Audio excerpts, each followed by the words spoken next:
కళ్ళ మీద వేసుకోండి.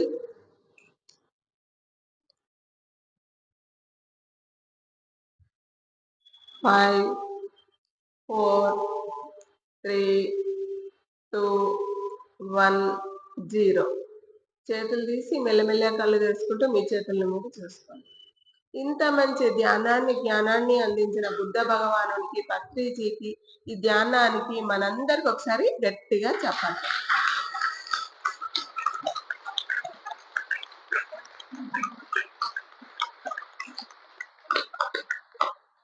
మరి ఈరోజు గురు పౌర్ణిమ. మన గురువు గారైన పత్రిజీ గారికి మనము ధన్యవాదాలు చెప్పుకుంటూ ఈరోజు గురు పౌర్ణిమ కార్యక్రమాన్ని మనము నిర్వహించుకుందాం. మనకు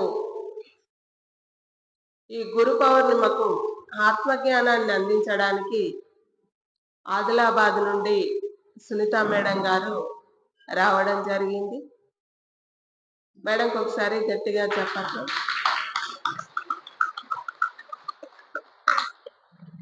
థ్యాంక్ యూ మాస్టర్స్. మేడం మాట్లాడతారు.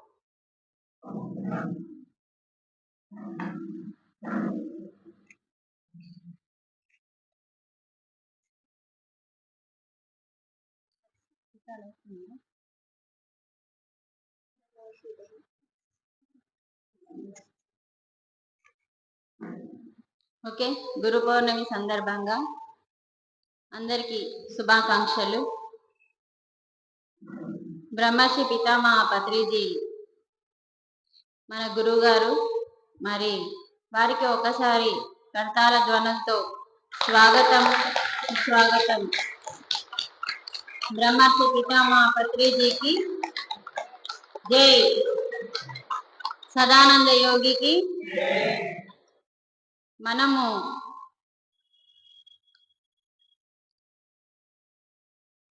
గురు పౌర్ణమి అంటే అసలు ఎలా వచ్చింది, ఏంటిది అన్నది తెలుసుకుందాము. దానికి ముందు టైం సెన్స్ మనం పాటించాలి. మీరు మెట్పల్లిలో ఉన్నారు, లేట్ వచ్చి చైర్లు సౌండ్ చేస్తే అది కూడా ఒక కర్మ అని తెలుసుకోండి ఫస్ట్. ఎందుకంటే లేట్ వచ్చి ముందు కూర్చోవద్దు, చైర్ని సౌండ్ చేయొద్దు అని మనం ఎన్నో క్లాసులలో నేర్చుకున్నాం. ఎందుకంటే ధ్యాన స్థితి ఎవరైతే వెళ్ళిపోతారో వాళ్ళకి చాలా డిస్టర్బెన్స్ అవుతుంది. మీరు గమనించండి, మీకు మీరు గమనించుకోండి. మనం ఎప్పుడైతే ధ్యానంలోకి వెళ్ళడానికి ఎంత కష్టపడతాం, ఎన్నో అనవసరమైన ఆలోచనలని కట్ చేయడానికి లోపల సతమతం అవుతాము. ఎన్నో ఆలోచనలు వస్తుంటాయి, వాటన్నింటినీ కట్ చేసే లోపల చాలా సమయం పడుతుంది. ఇలా కట్ చేశామో లేదో, ధ్యాన స్థితి కుదిరిందో లేదో, మీరు చైర్స్ అప్పుడు చేశారనుకోండి, ఏమైంది? వారి డిస్టర్బెన్స్ కి కారణం మనం అంటే అది కూడా ఒక పాపపు కర్మ. తెలుసా లేదా మనకి ఈ విషయం? తెలుసా లేదా? అంటే ధ్యానం అనేది ఒక కనిపించని కర్మ అని చెప్పిండు పత్రి సారు. ఇప్పుడు ఇక్కడ ఆ బాబు ఒక పని చేస్తున్నాడు, కనిపిస్తున్నాయి ఆయన చేసే కర్మ.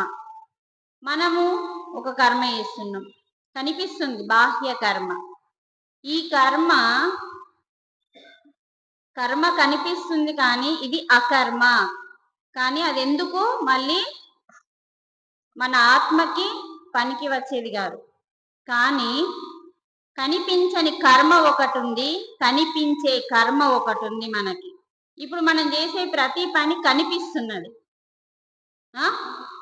కానీ ధ్యానంలో మనం కర్మ చేస్తున్నాం. ధ్యానం అనేది కూడా ఒక కర్మ, కానీ అది చూడ్డానికి, ఎదుటి వాళ్ళకు చూడ్డానికి కర్మలాగా కనిపించదు. అసలు ధ్యానం గురించి అవగాహన లేని వాళ్ళకి వీళ్ళు నిద్రపోతుండలేమో అనుకుంటారు. అంటే ఇది అకర్మగా కనిపిస్తుంది, కానీ ఒరిజినల్ కర్మ అంటే ఏంటిదంటే నీ లోపలికి నువ్వు ప్రయాణం చేయడమే ఒరిజినల్ కర్మ. అర్థమవుతుందా? ఆ కర్మ చేసేటప్పుడు ఎవరైతే మనకి డిస్టర్బెన్స్ చేస్తారో అది ఇంకా పాప కర్మ అవుతుంది. మనం టైం సెన్స్ లేనప్పుడు, లేట్ వచ్చినప్పుడు వెనకాలే కూర్చోవాలి. చైర్లు చూడండి, కూరగాయల మార్కెట్లో కూరగాయలు పోసినట్టుగా అనిపిస్తున్నారు మీరందరూ. మనం ఎలా కూర్చుంటాం? ఒకరి వెనకాల ఉండాలి చైర్. కడతాల్లో మనం నేర్చుకోలేదా? కడతాల్లో ఒక చైర్ వెనకాల ఇంకో చైర్ ఉంటుంది, మధ్యలో వెళ్ళడానికి మీకు ఇష్టం వచ్చినట్టు వచ్చి చైర్లు వేసుకోవద్దు. ఇలాంటి ప్రోగ్రామ్స్ ఉన్నప్పుడు మనము ముందొచ్చి ఈ చైర్లన్నీ ఎవరైతే వేస్తారో ఆ కర్మ చెయ్యడం ద్వారా, ఆత్మ కోసం చేస్తున్న కర్మ కాబట్టి మనం చేసిన పాప కర్మ దగ్ధమవుతుందని మనకు తెలుసు. ముందొచ్చి మనం ఎవరికన్నా అన్ని చైర్లు వేసామనుకోండి, సహాయం చేసినట్టే కదా. దీన్ని లక్ష్మీ తత్వము అంటే, ధ్యానం అంటే పార్వతీ తత్వము, ఆత్మజ్ఞానాన్ని తీసుకోవడాన్ని సరస్వతీ తత్వము, ఎవరైతే అందరికంటే ముందొచ్చి సేవ చేస్తామో లక్ష్మీ తత్వము. ఎప్పుడైతే మనము ఎవరికి డిస్టర్బెన్స్ లేకుండా వచ్చి కామ్గా చైర్ తీసుకొని కూర్చుంటామో అప్పుడు అది మన నిజమైన కర్మ. మీరు ఇప్పుడు 4-10 నిమిషాలకు లోపల ముందు వచ్చిన వాళ్ళు ఆటోమేటిక్గా ధ్యానంలోకి వెళ్ళిపోయిండ్రు పాపం. 4-10 కంటే ముందు వచ్చిన వాళ్ళు. నేనేమో 12:30కి వచ్చిన. ఆదిలాబాద్ ఎంత దూరమో ఆలోచించండి.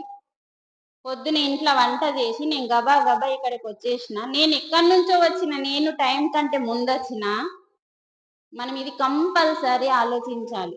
ఎక్కడికన్నా మనం ప్రాపంచిక పనులకి 10 నిమిషాలు ముందెళ్తాం.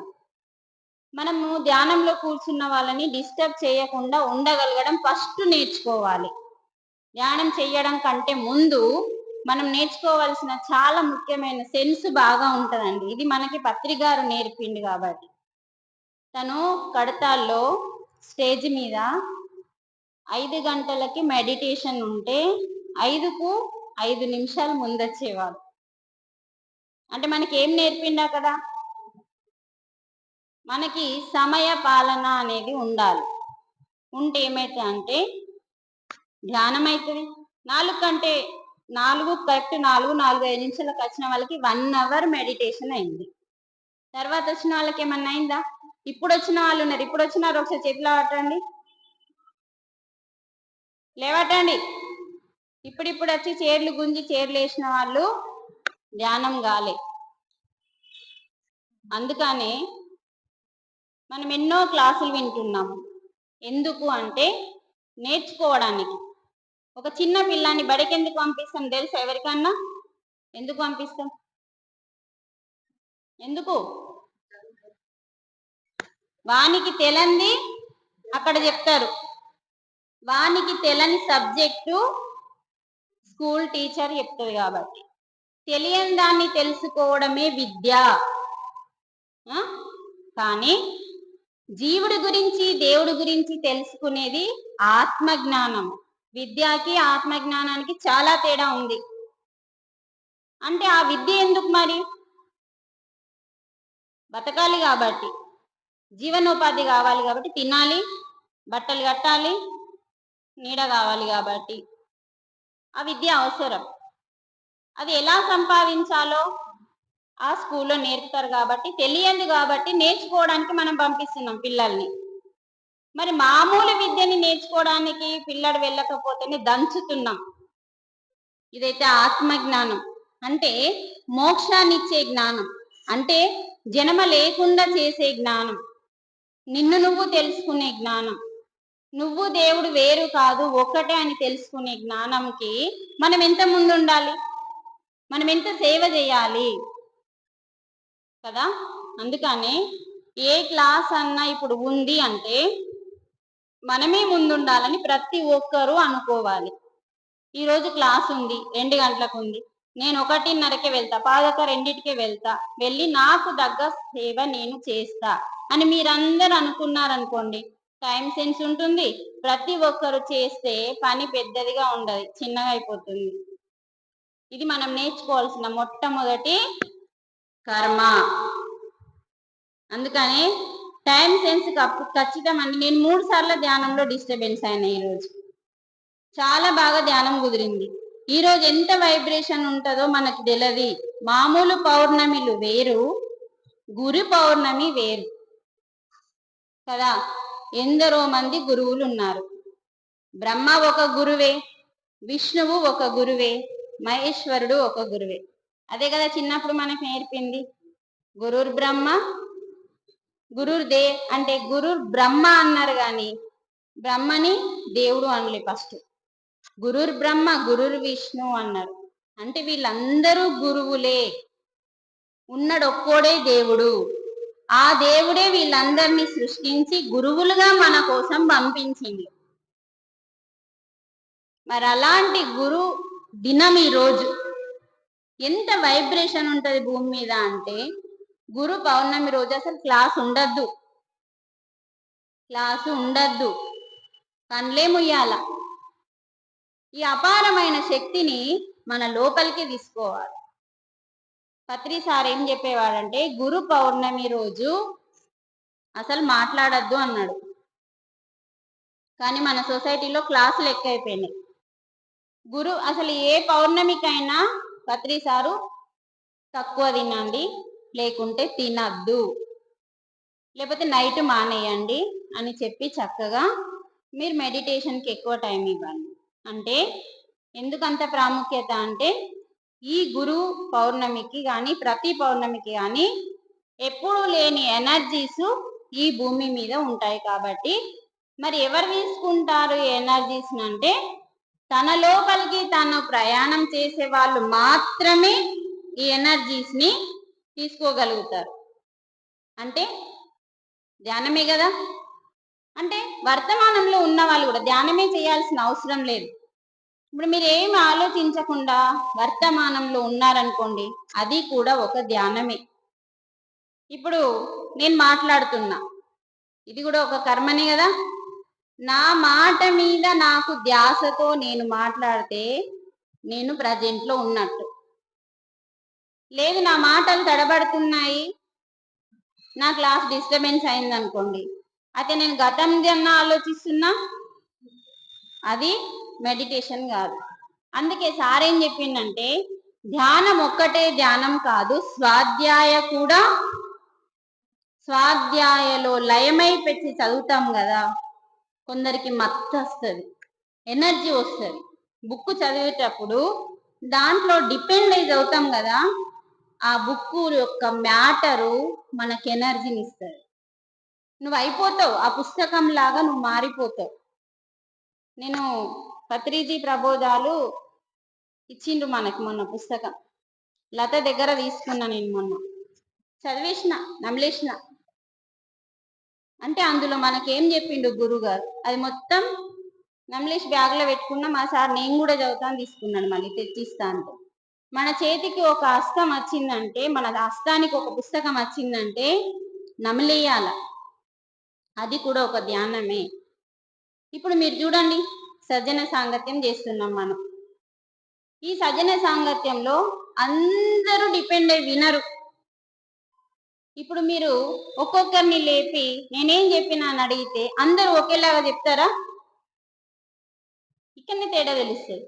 అందరూ ఒకేలాగా నేనేం చెప్పినో కరెక్ట్ చెప్తున్నారంటే మీరు విన్నట్టు.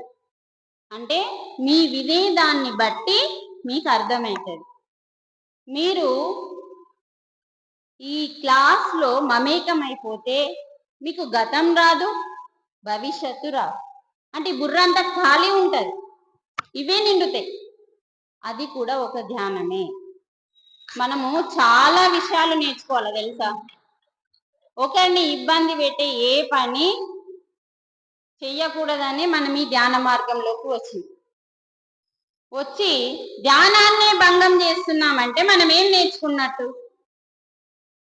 ధ్యానాన్ని భంగం చేసిండ్రు మీరందరు. ఇప్పుడు గాజుల సప్పుడు గల్ గల్ గల్ గల్ ఎంత సప్పుడు. మీరు ఫస్ట్ రావాలి, అట్లాంటి వాళ్ళు మొత్తం చెక్కేసుకోవాలి చేతులకి, కామ్గా కూర్చోవాలి. చైర్ని తీస్తే చైర్ సప్పుడు కాకుండా తీయలేమా? తీయగలుగుతామా లేదా? తీయగలుగుతాము, కానీ ఎందుకు తీయలేకపోతున్నామంటే అశ్రద్ధ. మరి ఆ కర్మ ఎవరు అనుభవించాలి? మళ్ళీ నువ్వే. ఎందుకంటే మామూలు పనులు డిస్టర్బ్ చేస్తే మామూలు కర్మ ఉంటదండి. ఇది చాలా పెద్ద కర్మ. ధ్యానం అనేది కనిపించని కర్మ, ఒరిజినల్ కర్మ. మనం చేసే బాహ్య పనులన్నీ కనిపిస్తాయి కానీ, కర్మగా కనిపిస్తాయి కానీ అవన్నీ అకర్మలు అన్నాడు పత్రిజీ. అంటే మళ్ళీ మన ఆత్మకి పనికి రావు అన్నాడు. కానీ మనం చేసే ధ్యానము అకర్మ, కనిపించదు, లోపల జరుగుతుంది ప్రాసెస్. మీ అందరికీ ఆరోగ్యమైందని ఎందరో చెప్తున్నారు. మరి కళ్ళు మూసుకుంటే ఆరోగ్యం ఏమైంది, ఎలా అయింది అంటే లోపల ఏం జరుగుతుంది? ప్రాసెస్ జరుగుతుంది. నీ లోపల ఏం జరుగుతుంది తెలుసా? ఏం జరుగుతుంది ధ్యానం చేస్తే మీ లోపల? ఏం జరుగుతుంది ఒక్కరన్నా చెప్పాలి. మనం ధ్యానంలో కూర్చున్నాము. ధ్యానంలో కూర్చోవడం అంటే ఏం చేయాలి? శ్వాస మీద ధ్యాస ఎందుకు పెట్టాలి అంటే ఆలోచనలు లేని స్థితికి మనం వెళ్ళాలి. అనవసరమైన ఆలోచన లేని స్థితికి మనం వెళ్ళాలి. కాబట్టి శ్వాస మీద మనం ధ్యాస పెట్టాలి. మరి ఆలోచన రహిత స్థితి దేని కొరకు అంటే దాని పేరే ధ్యానం. కాబట్టి శ్వాస మీద ధ్యాస అనేది ధ్యానం అని మనం హెడ్లైన్ పెడుతున్నాం కదా. ఆలోచన రహిత స్థితి ధ్యానం. ఇది ధ్యానం చేసే పద్ధతి మాత్రమే. శ్వాస మీద ధ్యాస అనేది ఏంటిది? ధ్యానం చేసే పద్ధతి మాత్రమే. కానీ ధ్యానం అంటే ఏంటిది? ఆలోచన లేని స్థితికి నువ్వు ఎప్పుడైతే పోతావో అప్పుడు నువ్వు ధ్యానంలోకి వెళ్ళినట్టు. ధ్యానంలోకి ఎప్పుడైతే వెళ్తావో నీ లోపల ప్రాసెస్ జరుగుతుంది. ఏంటిది అది? ఈ బ్రహ్మరంధ్రం ఓపెన్ అవుతుంది. విశ్వంలో ఉన్న భగవంతుని యొక్క శక్తి నీ లోపలికి వస్తుంది. నీ లోపలికి వెళ్ళగానే నీ లోపల ఉన్న 2,72,000 నాడులు కడిగేయబడతాయి, శుద్ధి చేయబడతాయి. జన్మ జన్మల నుంచి నువ్వు తెచ్చుకున్న పాపాలన్నీ అక్కడ నిక్షిప్తమై ఉంటాయి. కాబట్టి అదే ప్రాణమయ శరీరం. అందులో మనకి క్లీన్ జరుగుతుంది. అది జరుగుతుంది మన లోపల. ఏం జరుగుతుందంటే ఇందాక ఈ రూమ్ లో మనం కూర్చోవాలి కదా. ఇక్కడ మనం కూర్చోవాలంటే ఫస్ట్ దీన్ని ఏం చేయాలి? క్లీన్. మరి మనం దేవునికి దగ్గర కావాలంటే మన అంతరంగం ఏం చేయాలి?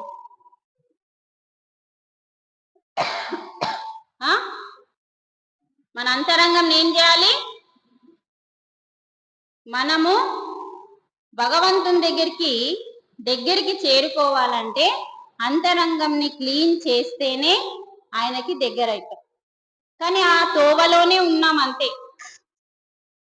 భగవంతుణ్ణి చేరుకోవడానికి తోవలో, మార్గంలోనే ఉన్నాము, కానీ ఇంకా ఆయన దగ్గరికి వెళ్ళట్లేదు. మనం వెళ్దామనేసరికి ఏదో కోపం వచ్చి, ఏదో ఈర్ష వచ్చి, ఏదో ద్వేషం వచ్చి కథం. దేవుని దగ్గరికి వెళ్ళే టైంకి ఆ కోపం నిన్నేం చేసింది? మళ్ళీ వెనక్కి పంపించింది. అందుకే ఈ పౌర్ణమిని మనం ఉపయోగించుకుంటే, ఈ పౌర్ణమి రోజు, పౌర్ణమికి ముందు రోజు, పౌర్ణమికి తర్వాత రోజు మనం ఎంత ధ్యానం చేస్తామో అంత ఎనర్జీని మనం తీసుకుంటే మనకి ఆత్మజ్ఞానం వస్తాయి. శక్తి లేకుండా జ్ఞానం రాదు. అంటే పార్వతీదేవి లేకుండా సరస్వతీదేవి లేదు.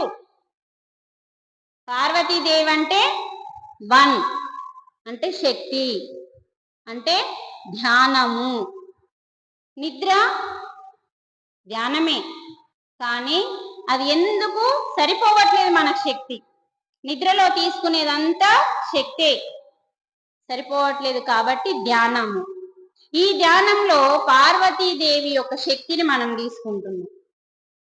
ఆది పరాశక్తి. పార్వతీదేవి అని పేరు పెట్టుకున్నాం, కానీ ఆది పరాశక్తి అంటే అంతటా నిక్షిప్తమై ఉన్న శక్తిని నువ్వు తీసుకోవడం.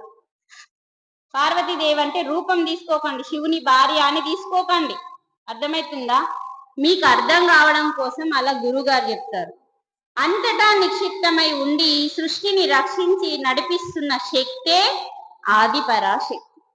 ఆ శక్తి నిద్రలో ధ్యానంలో ఎక్కువగా మనకు వస్తుంది. అదే ఒక్కటి. ఆ ఒక్కటి మనం తీసుకుంటేనే, అందుకే నేను మొన్న యూట్యూబ్ లో ఒక క్లాస్ పెట్టిన, ఆత్మశక్తే స్త్రీ, ఆత్మ యొక్క జ్ఞానమే పురుషుడు. అంటే స్త్రీ లేనిది, ఆత్మశక్తి లేనిది ఆత్మజ్ఞానం రాదు. అంటే వీరిద్దరు కలిస్తే అర్ధనారీశ్వర తత్వం. అలా చూయించిళ్ళు మనకి పార్వతీ పరమేశ్వరులు. అంటే శక్తి లేకుండా జ్ఞానం రాదు. అందుకని మన లోపలికి ఆ యొక్క ఆత్మశక్తిని మనం తీసుకోవాలి. అది దాని పేరే స్త్రీ. స్త్రీ అంటే ఒక ఆడమే అని లేదు, అంటే ఒక చీర కట్టుకొని బొట్టు పెట్టుకొని ఇది కాదు. కాకపోతే మన దగ్గర ఆ శక్తి ఎక్కువగా ఉంటుంది కాబట్టి బ్రహ్మర్షి పితామహ పత్రిజీ మనకి ఎక్కువ ప్రాముఖ్యత ఇచ్చిండు. అది మీరు తెలుసుకోవాలి. అందుకనే స్త్రీ శక్తి, ఆత్మశక్తి అంటే స్త్రీ, ఆత్మ జ్ఞానము అంటే పురుషుడు. ఈ రెండు కలిపితేనే అర్ధనారీశ్వర తత్వము. మరి అర్ధనారీశ్వర తత్వము అనే సంసారంలోనే నిర్వాణం ఉన్నది, కానీ సన్యాసంలో నిర్వాణం అనేది, ఎందుకంటే పురుషుడు ఒక్కడే ఉన్నాడు అక్కడ, లేకపోతే స్త్రీ ఒకటే ఉంటది. స్త్రీ పురుషులు లేరు. శక్తి ఉంటే జ్ఞానం ఉండాలి, జ్ఞానం ఉంటేనే శక్తి ఉంటే జ్ఞానం వస్తుంది. మరి జ్ఞానం ఉంటే ఏం పోతుంది నీకు? పాపాలు దగ్ధమైతాయి. జ్ఞానాగ్ని దగ్ధ కర్మానం అన్నారు కదా భగవద్గీతలో. ఇక్కడ భగవద్గీత పెట్టాలి అంటే మనం తెలుసుకోవాలి, పాపాన్ని దగ్ధం చేసుకోవాలంటే జ్ఞానం కావాలి, పురుషుడు అనే జ్ఞానం కావాలి. పురుషుడు అనే జ్ఞానం కావాలి అంటే ఆత్మశక్తిని తీసుకోవాలి. అందుకే మహిళా ధ్యాన మహాచక్రాలు పెట్టిండు పత్రి సార్. అందుకని ఎవరికైతే ఆత్మ జ్ఞానం వస్తుందో వాళ్ళకి ఏం జరుగుతుందంటే జన్మ జన్మల నుంచి మనం చేసుకున్న పాప కర్మలన్నీ చిన్నగైపోయి దగ్ధమై బూడిదైపోతాయి. మరి ఇంత స్టోరీ ఉంటదండి. మనం చేసుకున్న చిన్న కర్మకి చెయ్యాలా వద్దా అన్న కొంచెం విచక్షణని వాడుకోవాలి. మనం ఎన్నో రోజుల నుంచి ధ్యానం చేసి ఈ చిన్న పాయింట్ మనం తెలక ఒకరి ధ్యానాన్ని భంగం చేశామంటే ఆలోచించుకోవాలి మనం. మరి ఈరోజు పత్రి గారి గురించి తప్పకుండా తెలుసుకోవాలి. ఆయన ఎంత కష్టపడితే మనకింత సుఖం దొరికిందో. బ్రహ్మర్షి పితామహ పత్రిజీ తెలుసుకోవడానికంటే ముందు ఒక్కసారి వ్యాస భగవాను గురించి తెలుసుకుందాం. ఈ రోజు వ్యాస భగవానుడు పుట్టిన రోజు, ఆషాఢ మాసంలో పుట్టిండు ఆయన. ఎవరు ఈ వ్యాస భగవానుడు అంటే వశిష్ఠుడు తెలుసా? ఎవరు? శ్రీరామునికి గురువు. ఎంతమందికి తెలిసింది? ఫస్ట్ శ్రీరామునికి గురువు అని నేను చెప్పకన్నా ముందు ఎంతమందికి తెలుసు? శ్రీరామునికి చాలా మంది గురువులు ఉంటారు. మనకు చూపించే గురువులు ముగ్గురు. మీకు మొన్న శివరాత్రి రోజు చెప్పిన. అయితే మనకి త్రేతాయుగంలో ఉన్న వశిష్ఠుడే ఈయనకి ముని మన్మడు అన్నట్టు. వ్యాసుడు వశిష్ఠునికి ముని మన్మడు. అంటే వశిష్ఠుని పుత్రుడు శక్తిముని. ఆయన పుత్రుడు శక్తిముని.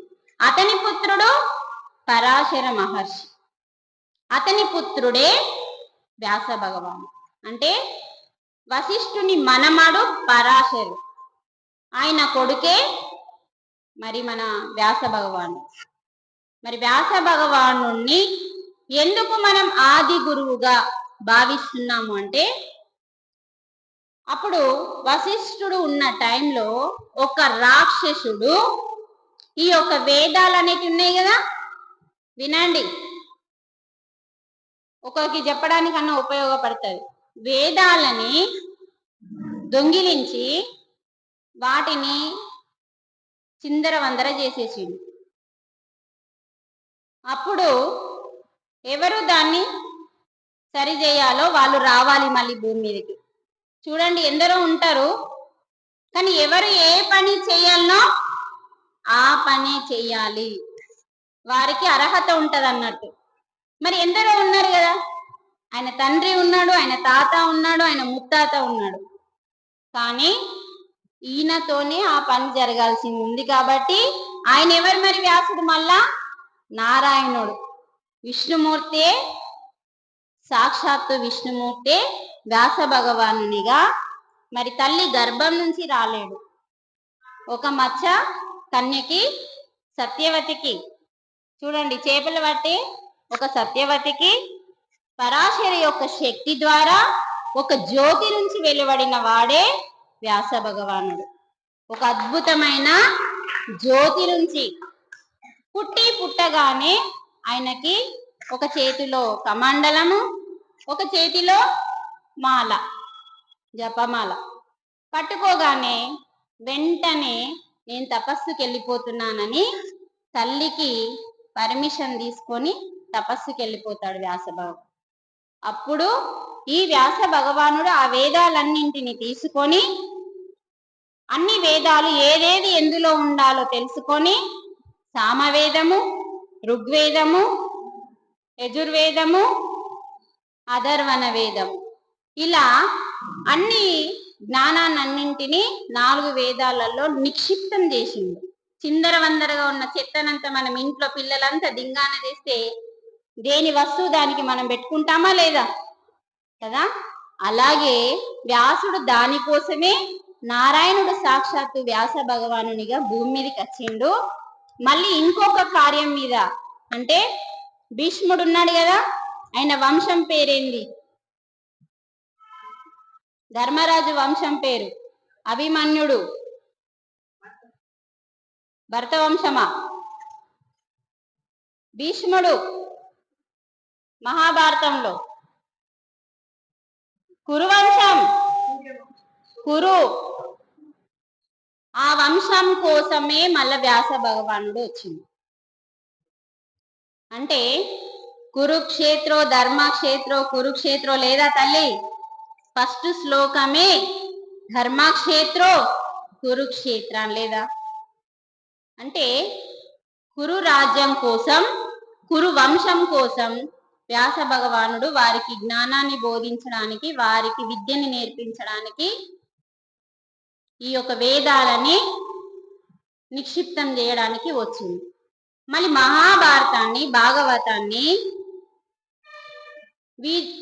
ఎవరు రాయాలి అని చెప్పి సతమతం అవుతున్న సమయంలో బ్రహ్మదేవుడు తెలుసుకుంటాడు. బ్రహ్మదేవుడు చెప్తాడు, ఇది నువ్వు వేదాలని నిక్షిప్తం చేయగలిగినావు గాని మరి మహాభారతంలో చెప్పిన విష్ణుమూర్తి కృష్ణుని రూపంలో చెప్పిన జ్ఞానం ఏదైతే ఉందో దాన్ని భాగవతము అంటాం. ఆ భాగవతాన్ని అర్థం చేసుకొని రాయగలిగేవారు ఎవరు అని ప్రశ్న. వ్యాస భగవానుడు ఆలోచిస్తున్నాడు, ఎవరు రాస్తారు ఈ మహాభారతాన్ని? అప్పుడు బ్రహ్మదేవుడు వచ్చి, ఒక బుల్లి వినాయకుడు ఉన్నాడు, ఆయన రాస్తాడు అని చెప్పి వ్యాస భగవానుడు కైలాసానికి వెళ్ళి ఈశ్వరుని పర్మిషన్తో వినాయకుణ్ణి బుద్ధికి పరీక్ష పెడతాడు. ఉట్టిని ఇవ్వలే వినాయకునికి వ్యాస భగవానుడు. కుమారస్వామికి, వినాయకునికి బుద్ధికి పరీక్ష, విచక్షణ జ్ఞానానికి పరీక్ష పెట్టి ఆ పరీక్షలో ఎవరు విన్నర్ అయితే వారికి రాయడానికి అర్హత. చూడండి, అందుకే మీరొక్కటి గమనించండి, దేవతలే లోకం కోసం అర్హత ఉంటేనే రాపిచ్చిండు. మరి ధ్యానం అనే అర్హత మనం పొందినాము కాబట్టే మనం ధ్యానంలో ఉన్నామండి. మనం ఎంత గొప్ప వాళ్ళమో ఒక్కసారి ఆలోచించండి. ఆ గొప్పతనాన్ని మీకు మీరు ఎందుకు గుర్తించట్లేదు? ధ్యానంలోకి వచ్చాము అంటే, శాకాహారిగా మారాము అంటే మనం గొప్ప వాళ్ళము. అర్హత ఉంటేనే ఇక్కడి వరకు వస్తారండి. మరి మెట్పల్లిలో ఎంతో మంది ఉన్నారు కదా, ఆదిలాబాద్ లో నాకు ఎంతో మంది ఉన్నారు కదా చెప్పుకోవడానికి. కానీ ఏది ఎప్పుడు ఎక్కడ ఎందుకు జరుగుతుందో ప్రతి దానికి కారణం ఉంటది. మీకు నిద్ర వస్తే నాకు వస్తుంది ఇక్కడ. అర్థమవుతుందా? మనందరికీ అర్హత ఉంది కాబట్టే ధ్యానంలోకి వచ్చినాం, శాకాహారులుగా మాలినాం, సేవ చేస్తున్నాం. కాబట్టి మరి మన గొప్పతనాన్ని గుర్తించి ఇంకా గొప్ప వాళ్ళుగా కావాలి. కానీ మళ్ళీ ప్రాపంచికంలో పడి గొప్ప వాళ్ళం ఏమైతున్నాం ఇంకా చెప్పాల్సిన అవసరం లేదు. కొంచెం ప్రాపంచికంలో ఉండండి, అందులో మునుగకండి. ప్రాపంచికంలో ఉండాలి కానీ అందులో మునగద్దు. అది అటే గుంజుకుంటది, అది అయస్కాంతం. ప్రాపంచికం ఏంటిది? ఆధ్యాత్మిక జ్ఞానం అయస్కాంతం కాదండి. నువ్వు వంట పెట్టుకుంటా అంటేనే అది అంటుతుంది, అంత గొప్పది కాబట్టి. అందుకనే ఎవరికైతే అర్హత ఉంటుందో వాళ్ళే రాయాలని చెప్పుడు ఆ మహాభారతాన్ని నేను కళ్ళు మూసుకొని నాన్ స్టాప్ గా చెప్పగలుగుతాను, నువ్వు రాయగలుగుతావా అని వినాయకుడిని ప్రశ్నిస్తాడు వ్యాస భగవానుడు, సాక్షాత్తు విష్ణుమూర్తి. ఓ రాయగలుగుతాను అంటాడు. కానీ మీరు గమనించండి, అప్పుడు రాసేది నెమలి పించాలతో. ఆ నెమలి పించాలతో రాస్తూ స్పీడ్గా రాయాలి. ఫస్ట్ ఏం చేయాలి? రాయాలనా? ఫస్ట్ ఏం చేయమన్నాడు? నేను ఫస్ట్ చెప్పినా అదే. ఎక్కడున్నారు మీరు? ఫస్ట్ ఏం చేయమన్నాడు వ్యాసుడు? ఫస్ట్ అర్థం చేసుకో అన్నాడు. నేను ఏదైతే చెప్తున్నానో ఫస్ట్ నువ్వు అర్థం చేసుకున్న తర్వాత దాన్ని రాయాలి అన్నాడు. అప్పటిదాకా నేను ఏది చెప్తే అది రాయొద్దు అన్నాడు. మళ్ళీ స్పీడ్గా రాయాలి అన్నాడు. అంటే ఎంత గొప్పవాడు వినాయకుడు! ఒక్కసారి క్లాప్స్ కొట్టండి. వినాయకుడు అందుకే బుద్ధి సిద్ధి అని ఎందుకు పేర్లున్నాయి ఆయనకి? వాళ్ళు భార్యలు కాదండి. బుద్ధి సిద్ధి అంటే బుద్ధిని ఉపయోగించిన వాడికి సిద్ధులు వస్తాయి. అష్ట సిద్ధులు: అనిమ, గరిమ, లగిమ, ప్రాప్తి, ప్రగమ్య, వశిష్ట, ఈసత్వ అనే అష్టలక్ష్ముల అష్ట సిద్ధులు వస్తాయి. ఎవరికి? బుద్ధి విచక్షణ ఉన్న వాళ్ళకి, దాన్ని ఉపయోగించుకున్న వాళ్ళకి అష్ట సిద్ధులు వస్తాయి. అందుకే అతన్ని సిద్ధు బుద్ధి అనే ఇద్దరు ఉన్నారని చెప్తారు. మహానుభావుడు, చాలా మహాజ్ఞాని అయిన. మరి అటువంటి వాడు అర్థం చేసుకొని రాయాలి అని చెప్తాడు. అప్పుడు ఓకే అంటాడు. ఇలా అర్థం చేసుకొని ఇలా రాయడం స్టార్ట్ చేస్తే అవి పుట్టుకు ఇరిగిపోతాయి. అప్పుడు చక్కగా ఇంకా నేను ఇచ్చిన మాటకి కట్టుబడలేకపోయేటట్టు ఉన్నాను అని చెప్పి ఆలోచించి ఒక్క క్షణం కూడా వృధా చేయకుండా తన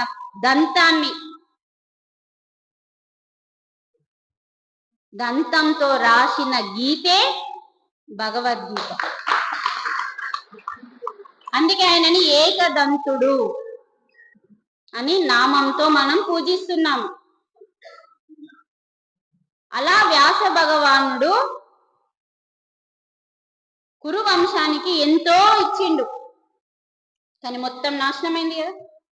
అప్పుడు వ్యాస భగవానుడు బాధపడితే ఈ జ్ఞానమే ఇవ్వలేదు కాబట్టి అందరూ అజ్ఞానంలో ఉండి కొట్టుకొని ఆస్తుల కోసం కొట్టుకున్నారు. కాబట్టి ఈ జ్ఞానం ఎప్పుడైతే భూమి మీదకి పంపిస్తావో కలియుగం కోసం, మళ్ళీ కలియుగంలో జరిగేది అంతకంటే ఎక్కువ అని చెప్పి కలియుగం కోసం వచ్చిన గీతే భాగవతం నుంచి, మహాభారతం నుంచి వచ్చిన ఆణిముత్యము అనే గీతే భగవద్గీత.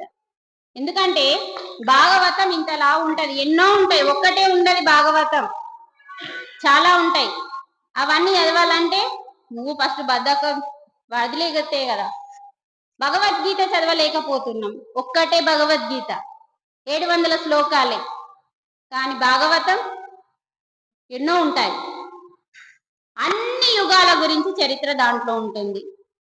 అందుకని ఇంత చదివే సమయం కలియుగంలో మానవుడికి ఉండదు అని వ్యాస భగవానుడు, వినాయకుడు వీటన్నింటిని రాసిన తర్వాత వాళ్ళ శక్తులతో వీటన్నింటి జ్ఞానాన్ని రంగరించి భగవద్గీతగా, కృష్ణుడు అందించిన జ్ఞానాన్ని భగవద్గీతగా మార్చి ఒకే గ్రంథంగా ఇచ్చిన గీతే మహాగ్రంథము భగవద్గీత.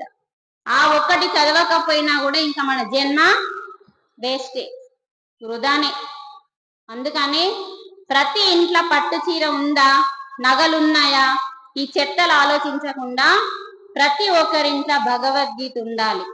అది ఎన్నో పూజ మందిరంలో ఉండకూడదు. ఎందుకంటే భగవద్గీత పూజించేది కాదు, ఆచరించేది. దాని మీద అసలు పసుపు కుంకుమ వెయ్యద్దు. అది నీ హృదయంలో పెట్టుకోవాలి. గుడిలో కాదు పెట్టాల్సింది, ఎడ పెట్టాలి? హృదయంలో పెట్టుకోవాలి. గుడిలో ఉంటే నీకేమొస్తుంది? ఏం రాదు. అందులో ఉన్న జ్ఞానం నీ హృదయంలో పెట్టుకుంటే నువ్వు మారుతావు, నలుగురిని మార్చడానికి నువ్వు ఒక ఆణిముత్యంగా తయారవుతావు. కాబట్టి దానికోసమని వ్యాస భగవానుడు భూమి మీదకి వచ్చింది. వశిష్ఠునికి ముని మన్మాడు. ఇంకా ఆయన గురించి బాగా చరిత్ర ఉందండి. వ్యాస భగవాను గురించి ఎంత తెలుసుకున్నా సరిపోదు, చాలా ఉంది. అందుకనే గురుర్ బ్రహ్మ, గురుర్ విష్ణు, గురుర్ దేవో మహేశ్వర అంటే వీళ్ళందరూ గురువులే. ఉన్నది ఒకే ఒక దేవుడు. కాబట్టి ఎవరు మనకి ఏమి నేర్పినా వాళ్ళు గురువులే. కాబట్టి మనము హృదయపూర్వకంగా వారిని తలుసుకొని వారికి మనం నమస్కారాలు తెలియజేయాలి. అలాగే ఏ జ్ఞానం అయితే మనం తెలుసుకున్నామో గురువు ద్వారా, ఇప్పుడు బ్రహ్మర్షి పితామహ పత్రిజీ తన గురువు ద్వారా ఏదైతే నేర్చుకున్నాడో అదంతా కొన్ని లక్షల మందికి మనకు పంచేసింది. మనకి పంచితే ఏమైంది? ఆయనకు పెంచబడింది. మరి ఇప్పుడు మనం అదే చేయాలి.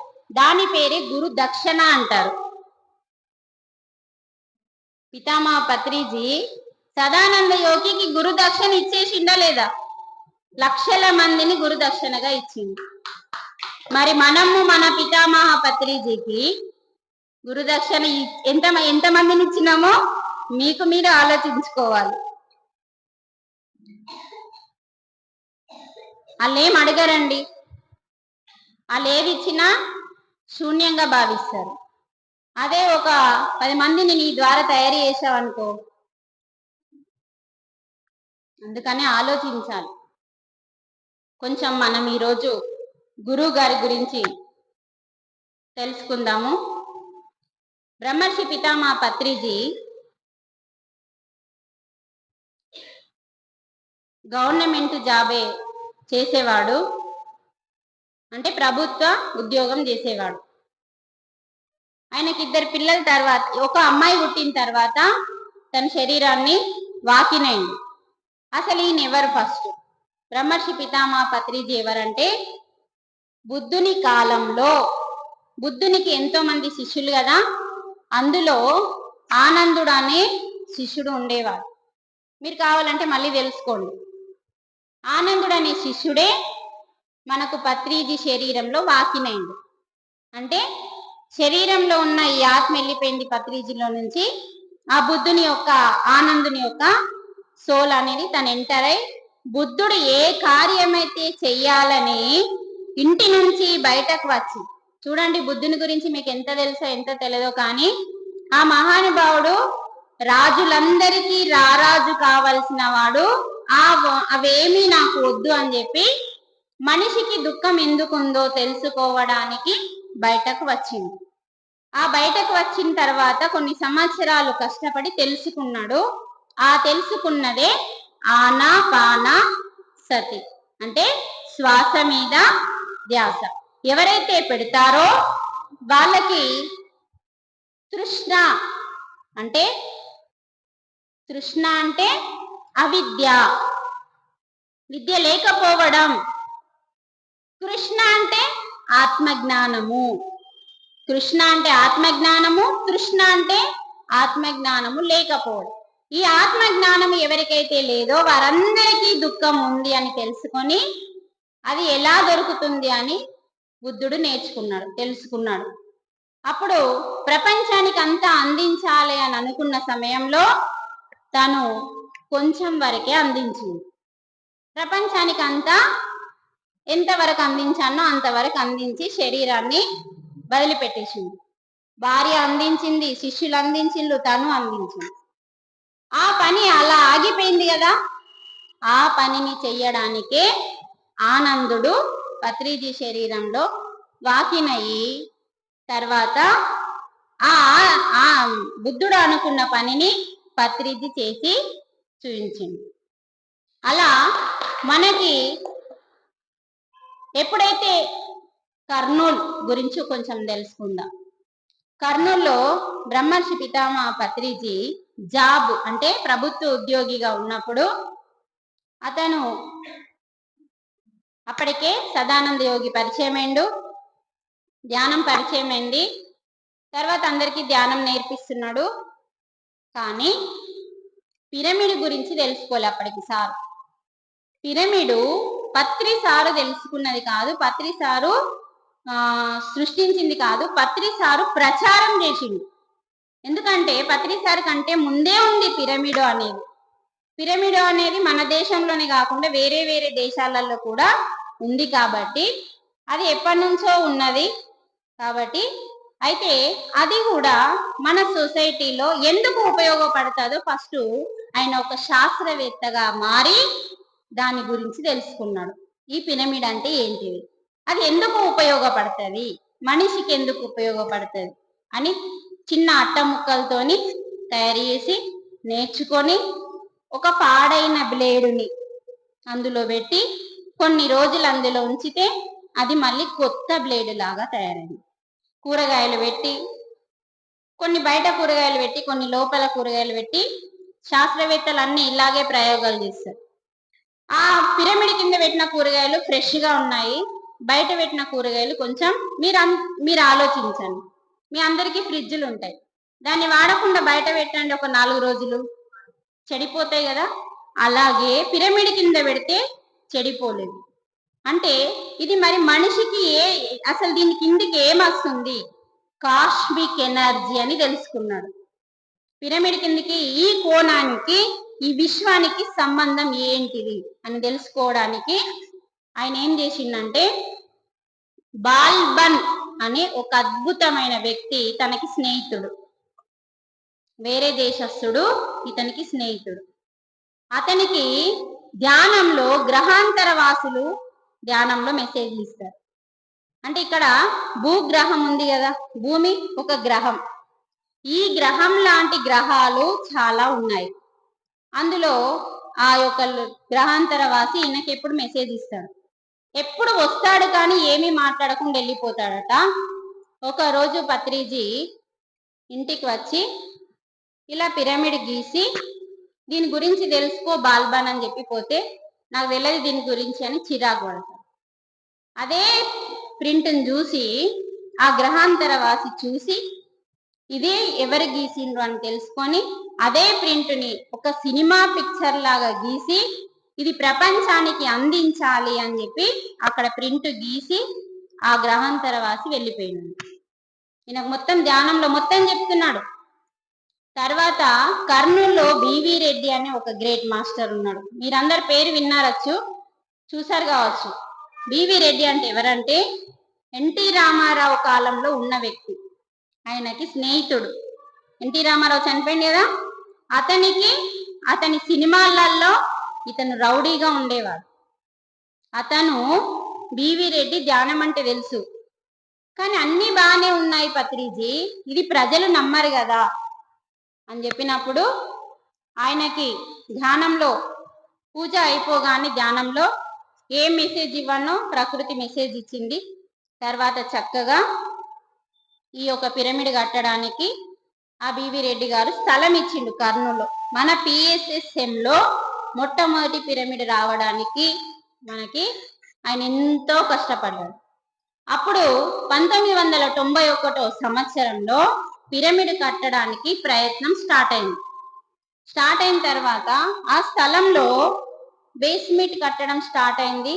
అంటే బేస్మెంట్ కు రాయి వేస్తాం కదా, ఆ రాయి నుంచి మంచు పొగలు బయటకు వస్తుంది. వెంటనే టి సత్యనారాయణ అనే ఒక గ్రేట్ మాస్టర్ మెడిటేషన్ లో కూర్చొని ఎందుకు ఈ పొగలు మంచి వస్తున్నాయి, ప్రకృతి మనకి ఏం సందేశం ఇస్తుంది అని తెలుసుకోవడానికి ఈ మొట్టమొదటి పిరమిడ్ కట్టడానికి ఇన్ని కష్టాలు వస్తున్నాయి అంటే మహానుభావులకే కష్టాలు వస్తాయి అని చెప్పి సందేశం వచ్చింది.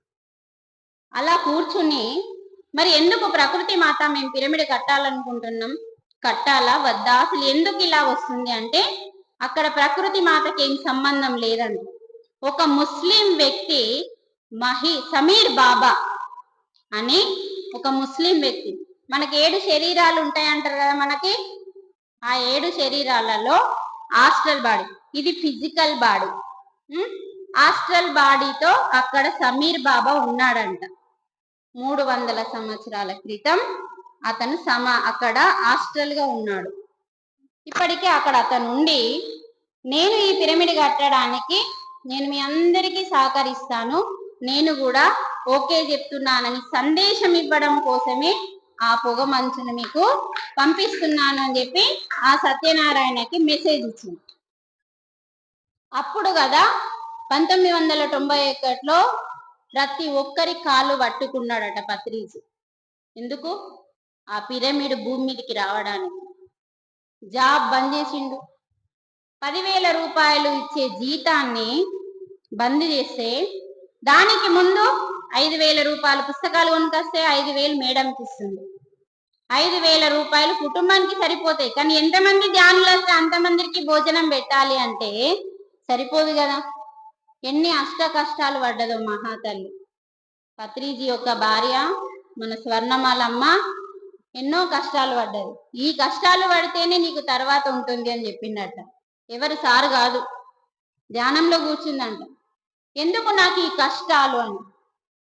పత్రిజీ నీ కోసం వచ్చినోడో నా కోసం వచ్చినోడు కాదు, లోకం కోసం వచ్చినోడు కాబట్టి పత్రిజీ పనికి నువ్వు అడ్డం రాకు, ప్రకృతి నీకు సహాయం చేస్తుంది అని మెసేజ్ వచ్చింది మేడంకి. అప్పటి నుంచి మేడం నోరుకు తాళం వేస్తుంది. మనం వేసుకుంటామా ఇంట్లో? ఆయన లోకం కోసం ఎంత చేయన్నో అంత చేయడానికి ఆమె నోటికి తాళం వేస్తుంది. అలా ఎన్ని కష్టాలు పడ్డదో, ఎందరి కాళ్ళు మొక్కిందో, ఎందరు పైసలు తెచ్చిస్తే అంతమంది దగ్గర తీసుకుంది, అడగకుండా తెచ్చిస్తే. అలా తన కుటుంబాన్ని నెట్టుకొచ్చింది.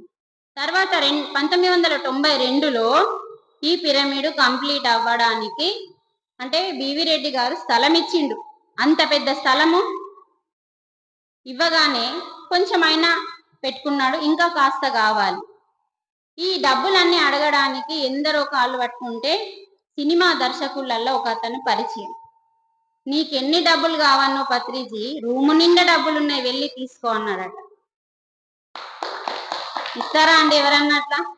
అతను అంత గొప్పోడు పత్రిజీ అని తెలుసుకున్నాడు ఆయన. కానీ మనకు తెలుస్తలే పత్రిజీ ఎంత గొప్పోడు. మనము శిష్యులమై ఉండి మనకి తెలుస్తలేదు, కానీ ఒక దర్శకుడికి తెలిస్తే రూము నిండా డబ్బులు ఉన్నాయి తీసుకోపోండి, ఎంత కావన్నో అంతే తీసుకున్నారు. ఇంకొక అతను టీజీ వెంకటేశ్వర్లు అని, మేము ఎందుకు నమ్మాలి మిమ్మల్ని అని అసహించుకున్నారు. మేము నమ్మము, మేము ఇవ్వము అని చీగొట్టింది. అయినా సరే మేము కాసేపు కూర్చుంటామని కూర్చుంటే ఆయన మైండ్లో ఏమనుకుంటుండో గుర్తించి, నీ పాప పాస్ అవుతుందా ఫెయిల్ అవుతుందా అన్న టెన్షన్తో నువ్వు ఉండి మాట్లాడినవి ఇప్పటిదాకా, నీ పాప పాస్ అవుతుంది అని చెప్పిండంట. వెంటనే ఆ పాప నేను పాస్ అయినా అని చెప్పి రాగానే, నీకెప్పుడు ఏం కావాలన్నా ఏం సంకోచించకుండా అడుగు, నేను నిరంతరం నీకు సేవ చేస్తా అని చెప్పిండట వెంకటేశ్వర్ గారు. పత్రిజీ మామూలు మనిషి కాదండి. ఈ రోజు ఆయన గురించి మనం తెలుసుకోవాలి. ఆయన ఎన్నో అష్ట కష్టాలు పడి ఎందరియో కాళ్ళు పట్టుకుంటే, ఎందరియో గడ్డాలు పట్టుకుంటే, ఎవరూ ధ్యానంలోకి రాకపోతే దగ్గరికి వెళ్ళి, నాయనా గడ్డం పట్టుకొని, నాయన నా కోసం 5 నిమిషాలు ధ్యానం చేయండి అని బతిమిలాడుకున్నాడు. అలా కదా న్యూటన్ సార్ని, యుగేందర్ని, జీకే సార్ని ఇలా నలుగురు మాస్టర్లని, డాక్టర్లని తయారు చేసింది. నలుగురు డాక్టర్లు కర్నూలులో, న్యూటన్ సారు, ప్రాణ స్నేహితులు నలుగురు కలిసి కర్నూలులో డాక్టర్లు. ఈ డాక్టర్లని ధ్యానులుగా తయారు చేయాలని పత్రిజీ. వాళ్ళు ఎంత తాగొచ్చి సిగరెట్ పట్టేవాళ్ళు, తాగేవాళ్ళు, నాన్ వెజ్ తినేవాళ్ళు, ఎంత రభస చేసినా వాళ్ళు ఓర్చుకొని వామిటింగ్ చేసుకుంటే కడిగేసి అంతగా సేవ చేసి వాళ్ళని ధ్యానులుగా మార్చితే ఈ రోజు న్యూటన్ ఎక్కడున్నాడు, యుగేందర్ ఎక్కడున్నాడు, జీకే ఎక్కడున్నాడు? పత్రిజీ కంటే ఎక్కువ పని చేసింది ఇప్పుడు న్యూటన్. పత్రి సారు ఏదైతే చేయాలని అనుకున్నాడో పత్రి సార్తో సహా ఆయన కూడా ఎన్నో పనులు చేసింది. సారే ఒప్పుకున్నాడు ఒక రోజు, నేను ఏదైతే చేయాలనుకున్నానో నా కళని న్యూటన్ నిర్వర్తించిండు, నా ఆధ్యాత్మిక పుత్రుడు అని చెప్పిండు న్యూటన్. ఎక్కడ? వికారాబాద్ లో. మేము అప్పుడు ట్రైనింగ్ తీసుకుంటున్న టైంలో. అలా రత్నాలుగా తయారు చేయడానికి వీళ్ళెంత కష్టపడ్డారు.